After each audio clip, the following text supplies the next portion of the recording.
Hello friends, welcome to our YouTube channel, and in this video we will see how we can calculate structural quantity of other structural material other than the cut and fill, like curves and asphalt layers and everything.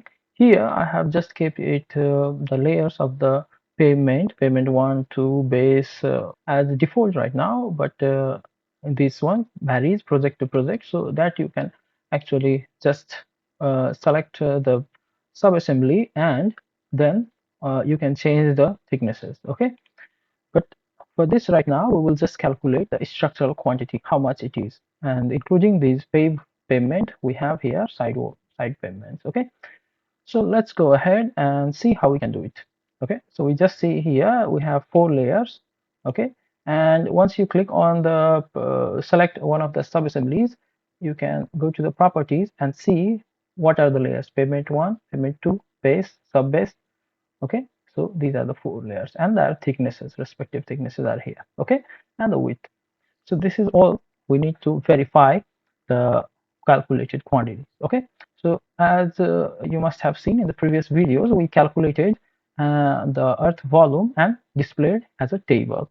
Okay, and now in this video we will see how we can actually display other structural material quantities with on the same table. Okay, okay, for that let's go ahead.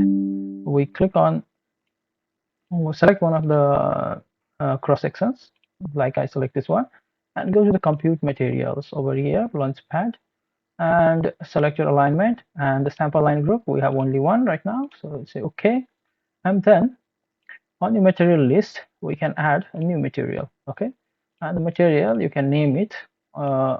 First, our first layer was pave 1, I think. Okay, so I will write pave 1, and in the quantity takeoff, what I want to take in, not cut, I want to take the structure. Okay, and then here we have to choose the shape code. Make sure you choose the shape, exact shape that you want, which is pave 1. Okay, and from the top we have to select, not the right now we don't have a surface, so it is like the corridor shape. It's not the surface but the corridor shape. Okay, so we select the data type corridor shape, and then shape which we want to calculate.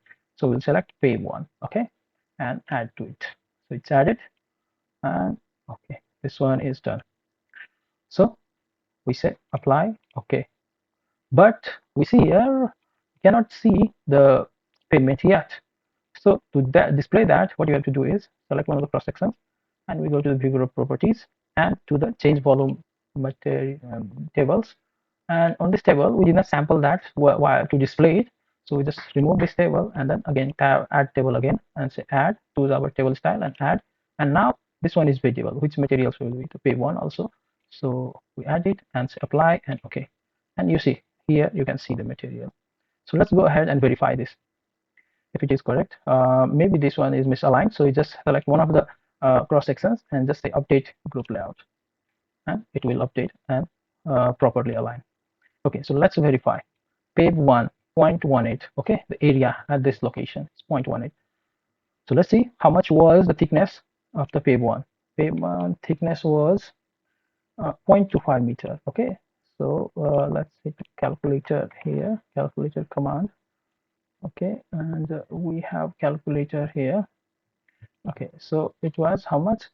0.25, and the width is 3.6. Okay, so we multiply 0.025 into multiply by 3.6. Okay, and this is just one side, another side is also 3.6. Okay, so into 2 and equals 0.18.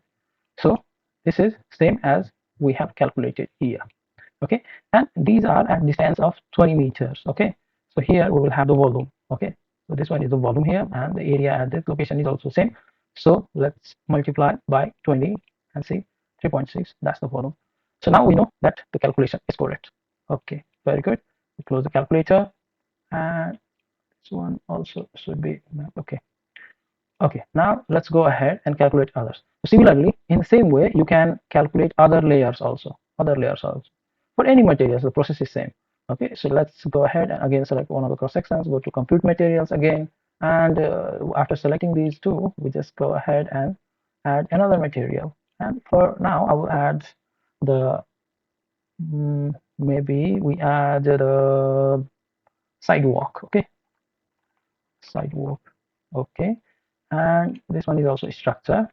And let's first add it. Corridor shape, add sidewalk. Okay, and add sidewalk here. And we choose the shape style as sidewalk. Cool. Okay, and apply. Okay, and similarly, let's add the curve also. Okay, so let's add new material and we say curve. Okay, and curve is here and curve. We add it. Okay, this one we need to first select the structures. Okay, and curve, and then add it, and then we say, and you can have your own style as well. Okay, you if you have defined it, then you can have your own style with custom materials. That is another advanced thing you have to do. We'll show maybe in the later tutorials. And say apply. Okay, so now we have these two added. Okay, so now let's display it here again. So we click on one of the cross sections and go to view group properties, go to the change volume table and remove the table and then add again. Okay, and everything is sample now, and say apply, and you see the table updates like that. So similarly, other layers and everything you can calculate. So right now I have the pave one. Normally, maybe it's wearing course and then after asphalt. So whatever you have there, okay, and you can have some space here as well if you want. So that customization I have shown in one of the videos. You can go and watch. Yeah, maybe it's on the playlist down there. Okay, so that's all for this video, guys. Hope you learned something new. Uh, like, share, and subscribe to our channel, and have a great time. Thanks a lot.